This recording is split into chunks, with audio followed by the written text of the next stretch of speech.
Hello and welcome back to my build of Takom's AH64D Apache longbow in 1/35th scale from Takom. So it's been a little while since we were looking at this project and want to get back on and try and get pushed ahead with getting this painted and finished. So what I've done since we last were on this project is obviously we've completed the fuselage build, got all the ancillaries on it to the point that we're happy. I have completed the weapons. They're quite simple to build, a little bit of cleanup, photo etch on the Hellfire missiles. We've got the tail rotor assembly, the main rotor assembly head. We have the radar tracker head. We've got the multi-launch missile pods and the Hellfire rails, launch rails all done. And I've also taken the time to break down the engines into their simple component parts. So we've got the main engine, we've got the bare engine that we built just for putting the engines together, and then we've got the complete engine, and with a little bit of super glue on a cocktail stick, because we're not going to see any of these, so it'll just be a rough paint job on the inside to show that there is colour there. So what's first? Well, obviously we've got the overall colour I've mixed based on Tamiya XS74 with a little black in there, just to darken it up to get to that sort of gunship green, grey green, and then obviously Tamiya XF1. I know it's gloss black, but I've actually put some of Tamiya's, I've got it to hand, yes I think I do.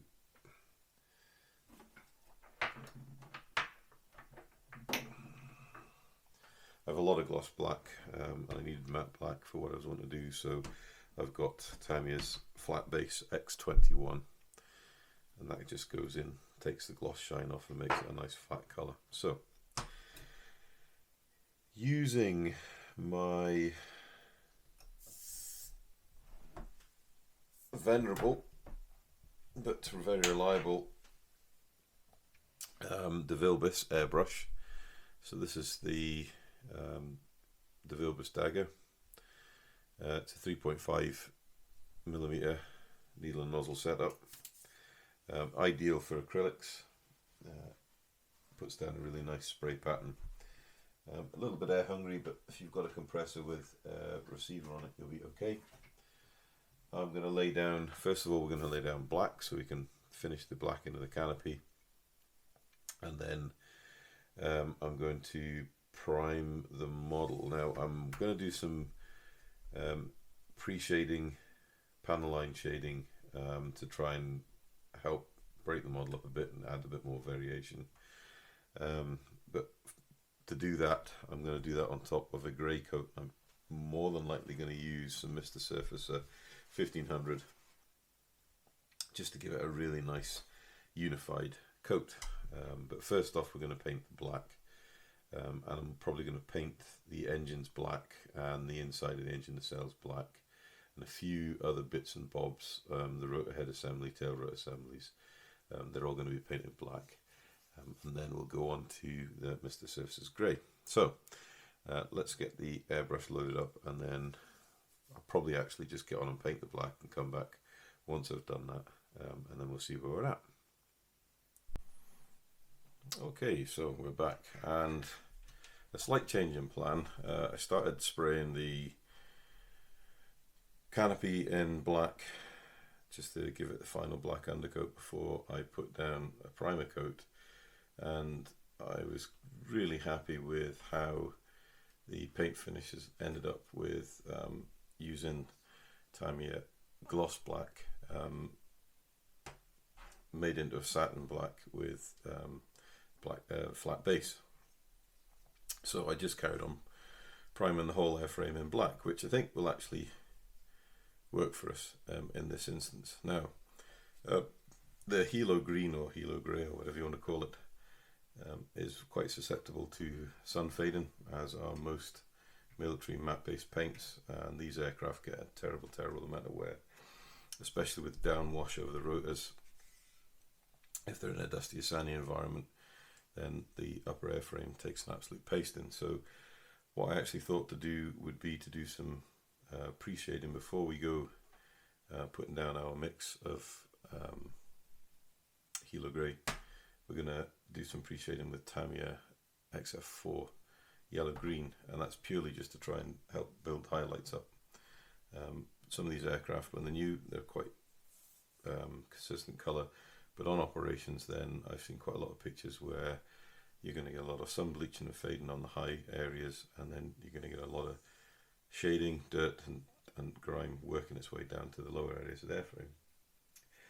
So with that in mind, I've made up a thin mix of XF4 and with my Hudron Steenbeck Infinity with a 3.5 needle, or 3mm needle, I think it's possibly 3.5, then we're going to just do some basic sun bleaching or pre-shading work, as you might call it. I'm going to try and do a little bit. It'll be blocky in some places where you're going to get a sort of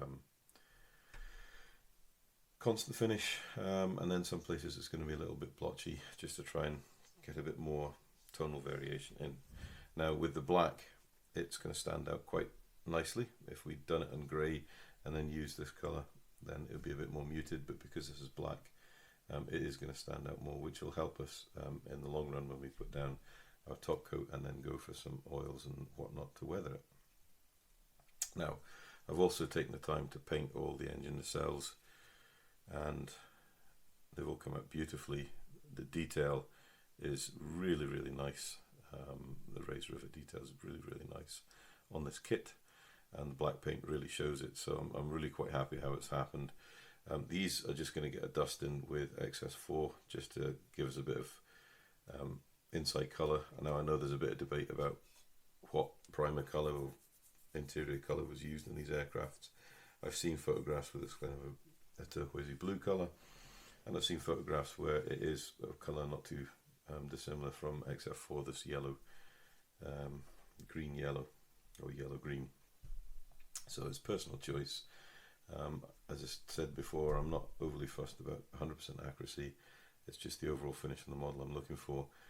So when it comes to the engines, they're all going to be closed up. We just need a hint of colour inside if someone's happened to see in any of the gaps or spaces. So that's why I'm using this colour. So I'm going to start on, may as well start on the upper surfaces. And this has had quite a few, well, it's had overnight to dry. What I'd like to do is just have a bit of kitchen towel just handy on the bench, and I can just spray onto it, make sure I'm happy with the flow. We want it to be quite fine. This is quite highly thin paint. It's probably about 60% thin is 40% paint. And what we want to do is we want to see where all the panel lines and demarcation is, and we start laying down colours.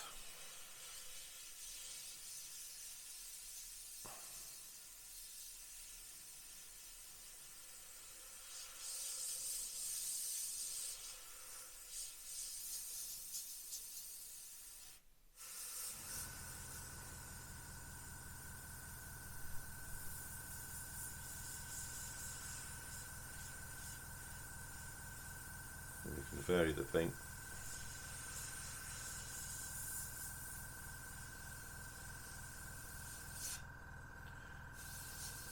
We've got a little line of rivets there, so we want to highlight that. We highlight it by giving it a bit of a low light or a shade, so we just mist them out altogether.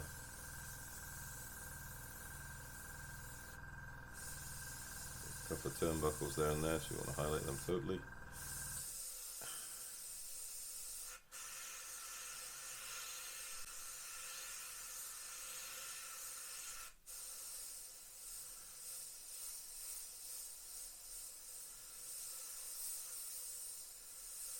The more opaque we make the paint, then the more contrast there's going to be when we come to lay down the top colour.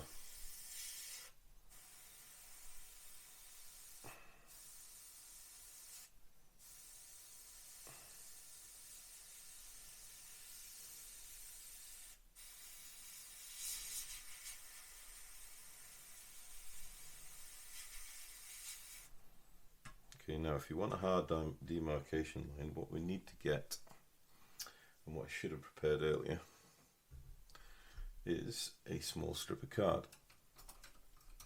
Now this is the beauty of airbrushing. This is why I absolutely love it. You want a decent bit of stout card. I'm just going to cut. That's got a good hard sharp edge. You don't want it to be too big because it'll be clumsy to work over the model. I've got a little bit of card off a packing box here. Now, what we can do to create a nice hard demarcation line, so for example, if we want to shade these panels and show a difference in the panels, we've got the hinge there, and what we can do is set that down and then spray on the card first and then work it over the edge, and you get that hard demarcation line. And we can do the same on the other side.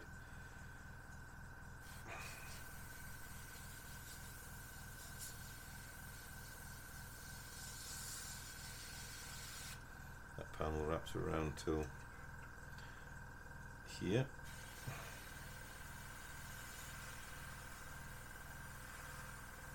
You're going to go slightly softer at the bottom, and you're going to be harder colour on the top, and then within the colour itself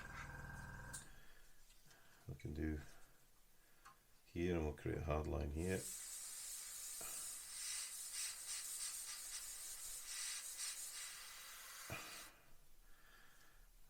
And if we do a softer line on the next panel, here, I'm going to focus on the high point.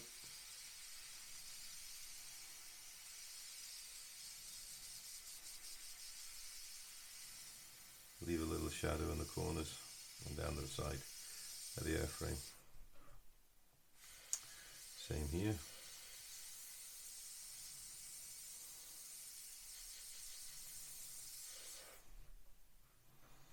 And turn the model around. And you'll often see that some of these panels have been repainted or touched up. So there'll be different shades and different variations of colours. I'll just bring that so we can see. There we go. So this side we're going to make it a softer transition, and a lighter shade, so we'll get a different variance in panel colour. There we go. So you can see, and if you want to go back in, we can finish this side and we can turn it back around.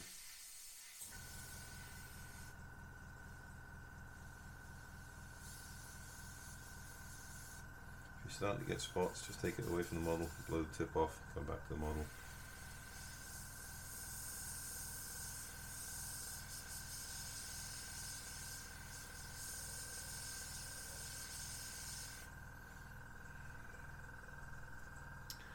And it's have this tonal variation throughout the whole model that's going to give us greater variation when we put the top colour on.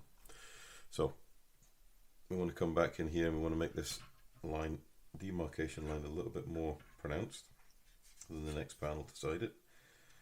So this is a panel that's been maybe going to be repainted, or an older panel, the other panel's been repainted. It's up to us as the modeler as to how we do this. So you just spray onto the card itself first, and then bring that down onto the model. There we go, I've got a beautiful hard demarcation line which will show up when we paint the aircraft. Same again, spray onto the card, bring it down onto the model. There.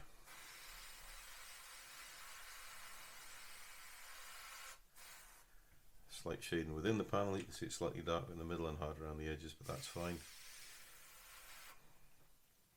And then going down the spine, we want to make this even down the spine, so we just we've got a rivet line there, so we do want to avoid that on both sides.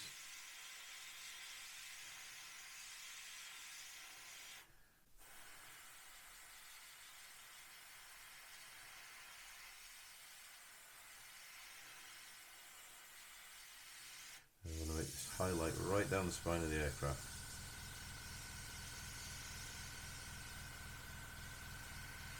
Because that really will take a lot of wear there, a lot of sun bleaching, a lot of rotor wash, exhaust downdraft.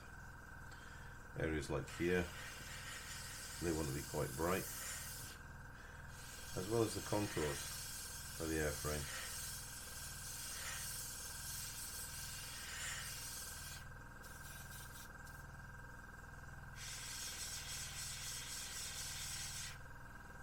Okay, small panels like these here, they want to be highlighted. Flare and shaft dispenser.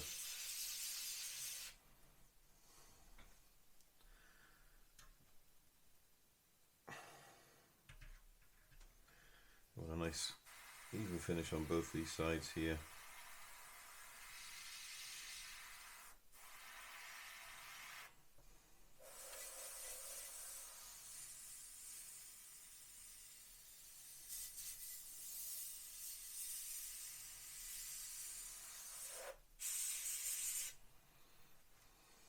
And we're going to just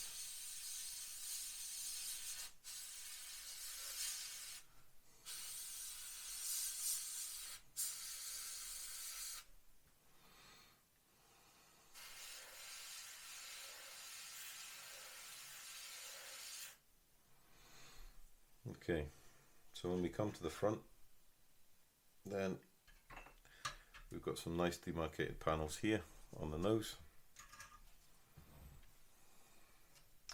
So we can do the same, just get with template, start on the template and then go off.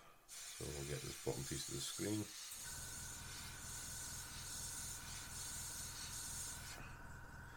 And then we'll lay it in there.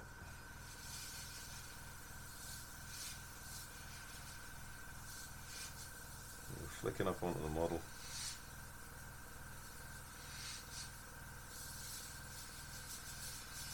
So we've got a nice little variation, hard demarcation, and we'll come back here and do the same.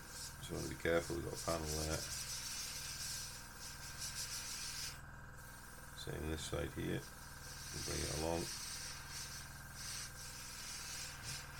the hard raised edge there. Okay, and then we can just give it a little dust over it, turn it back a little bit.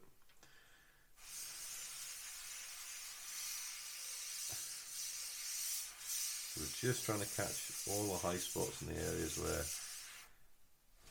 things are going to get worn.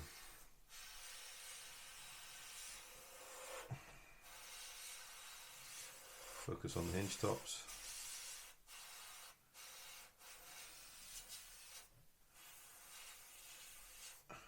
Here we want to focus on the edge here.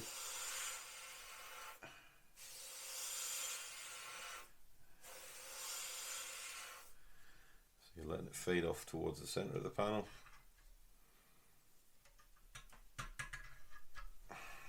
Same again here. And this is letting the airbrush work for us.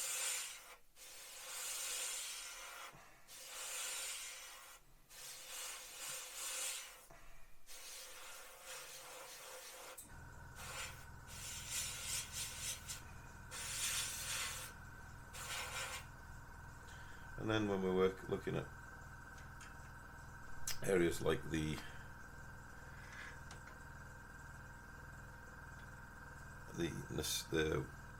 side sponsons here, if we start focusing individually here, so you want to focus high on the corner, let the overspray drift in, which will naturally colour the panel in. Then we want to work along panel by panel here, so we're working high here.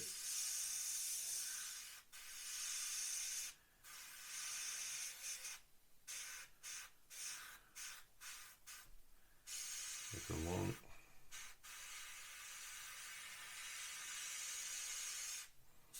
Let me catch this, the highlight here. It's a protrusion. The handles, sides of the window frame. There we go. Most wear is going to be on here. We get footfall and rotor wash.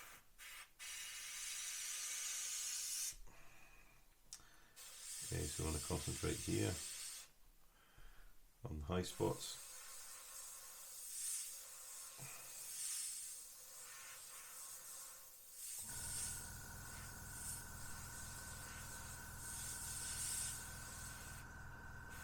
Moving on to the rear, we've got a panel brake there. And then around.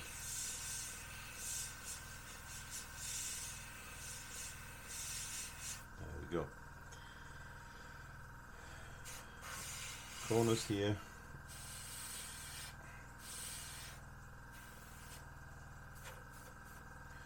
Now we could, on these wings, focus individually, but so you could go in and we could just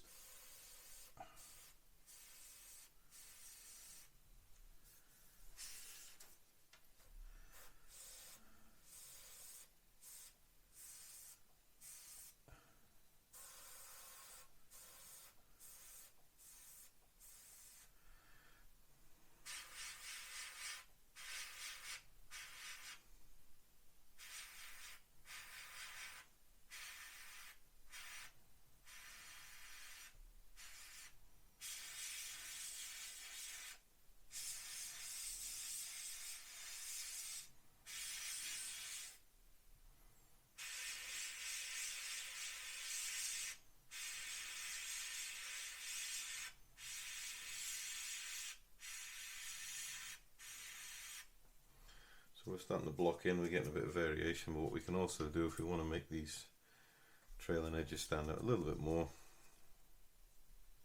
go back in with our template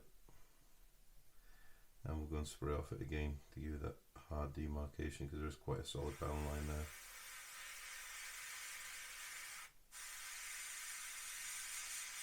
Focusing on the centre of that.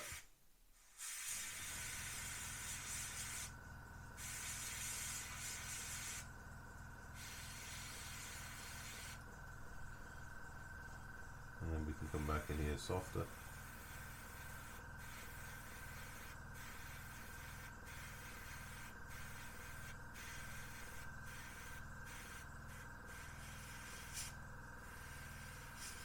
And then along the edge of the wing.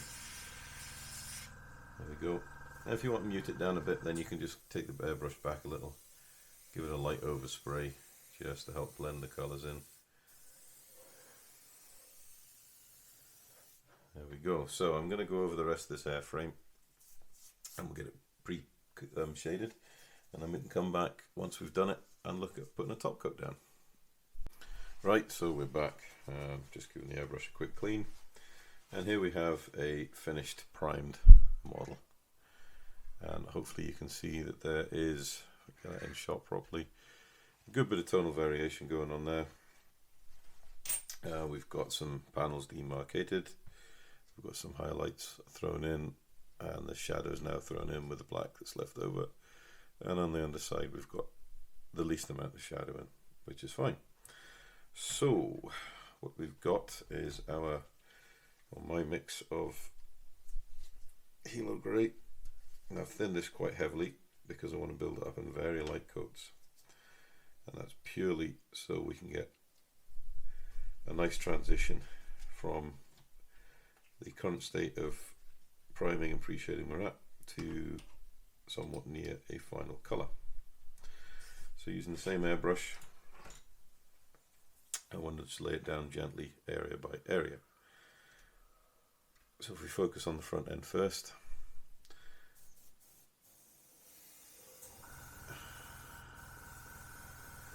we're laying down a very thin translucent coat. We can already see that the shadow areas are taking the paint a lot quicker as anywhere with highlight on.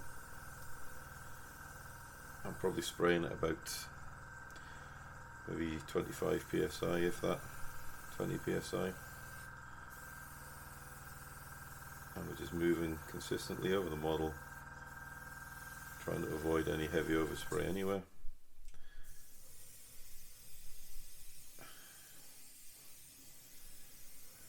There we go, and we can see it's starting to lay down a nice colour. Now you can see on the front it's already covering it really quickly. We do not want to go overboard.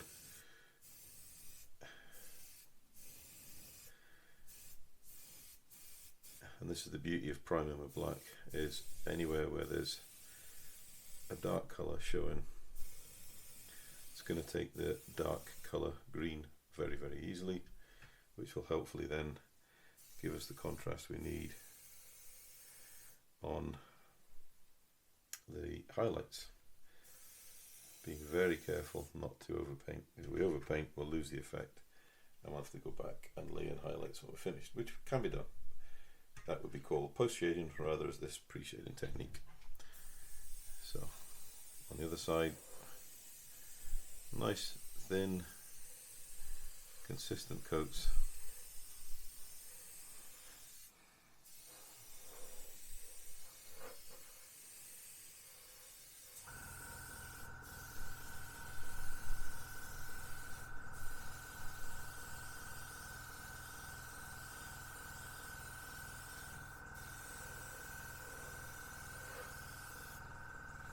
You can see we're starting to build up those layers and those transitions nicely. When we get to the point that we're happy with the overall effect, we stop, let the paint dry off, and then we'll see what the residual colour is.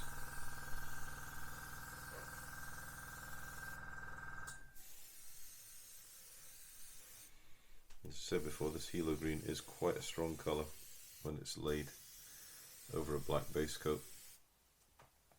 So if we want them to have a good sharp contrast, then we really want to be careful how much paint we lay down over the yellow.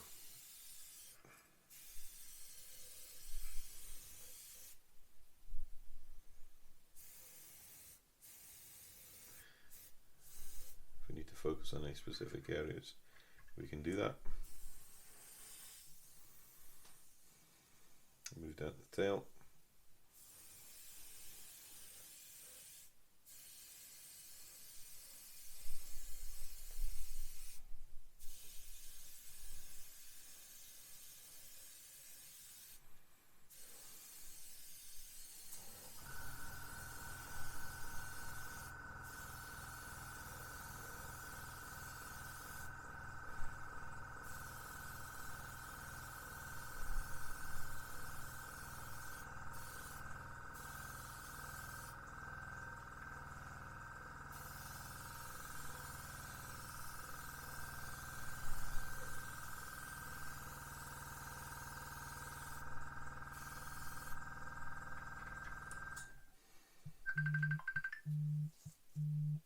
Okay, so we have covered this now, and as you can see, the Hilo Green is fairly knocked back. The pre-shading should look really stark. Now it's just given us the interest we need to break up what could be a very blocky colour. Now if I want to go back and highlight any panels, for example this one here, we had that quite highly highlighted and it's blended in nicely. I can always make a thinner mix of the paint and go back in, but I can worry about that later. I could also highlight it with oils, but we've got areas like the spines nicely highlighted, high points here, we've got nice highlighting in the wings, the front of the fuselage, and they'll all blend in nicely when we get oils on the go. If we take engine nacelle, so we've got the gearbox assembly here, and all we do is, there you go,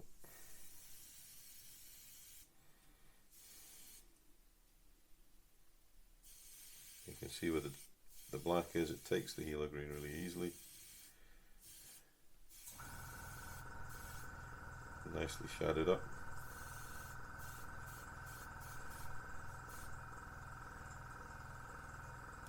And because obviously yellow's on the same, like a constituent part of green, then the Hilo grey green will cover nicely.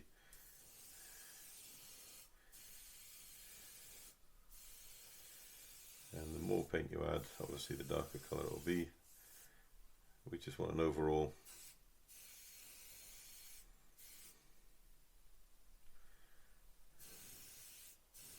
There we go.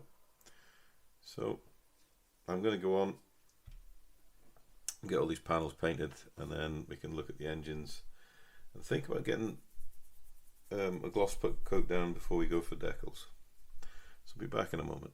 So just a quick one.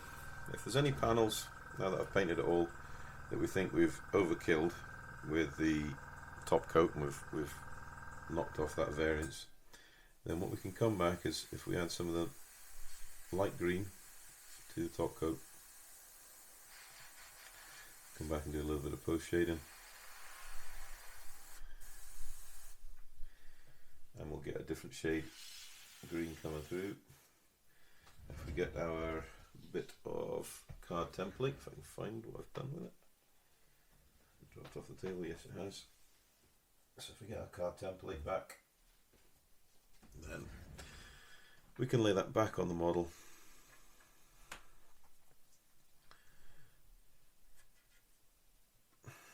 And then, as I said before, turn the card and then bring to the model.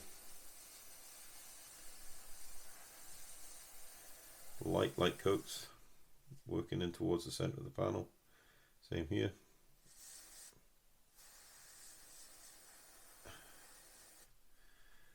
We'll see a variance in the panel shade. Bring that down the panel side, and when that dries we can cut to air and dry that panel back. And if we think it needs to be lighter still, then all we need to do is, if we look at the colour mix in there, it is just the end of the dark green paint. If we want a higher contrast from what we've already got, quite simply dip back in, add another brush, take down the side until we're happy that it's got the right contrast shade. Try and always remember to just wipe the top of the bottles off so you don't get too much crud building up on them. You end up with dried paint falling in your paint, clogging up the airbrush. When you change the colour slightly, just remember to blow through, get rid of the darker colour till the lighter shade comes through. Go back in with our template, set it up again.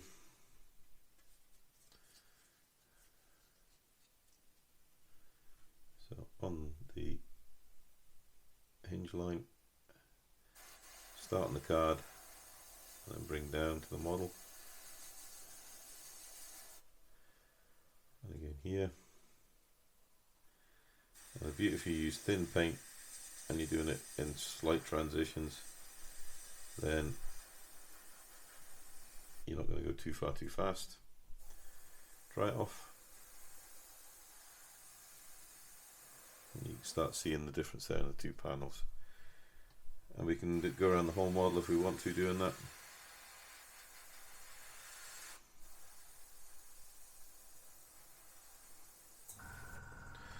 And that way